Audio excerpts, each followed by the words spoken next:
বৃহস্পতিবার বিকেলে স্বরাষ্ট্র মন্ত্রণালয়ে শিশু রামিসা হত্যাকাণ্ড সহ সমসাময়িক নানা ইস্যুতে কথা বলেন স্বরাষ্ট্রমন্ত্রী সালাউদ্দিন আহমদ।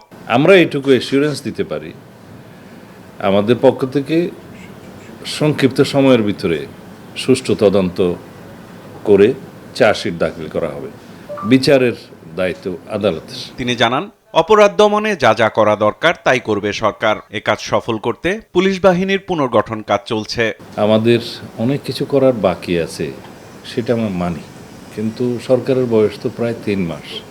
তো 3 মাসে আমরা কেবল সব কিছু রিফর্ম করে সুষ্ঠুভাবে সামনের দিনে কীভাবে আমরা কাজ করব, এই পলিসিগুলো, এই সিদ্ধান্তগুলো নিতেই সময় লাগে। বাস্তবতা বিবেচনায় নতুন আইন প্রণয়ন কিংবা সংস্কার করতে হবে জানিয়ে মন্ত্রী বলেন, তনু হত্যার মতো বিলম্বিত বিভিন্ন মামলা নিষ্পত্তিতে কাজ করছে সরকার। তনু হত্যা মামলাটি সহ আরও কিছু মামলা আমরা লিস্টেড করেছি, যেগুলো অনেকটা দীর্ঘদিন যাবৎ বিচারিক প্রক্রিয়ার মধ্যে আনতে সক্ষম হয় নাই, সেগুলো আমরা অ্যাড্রেস করেছি।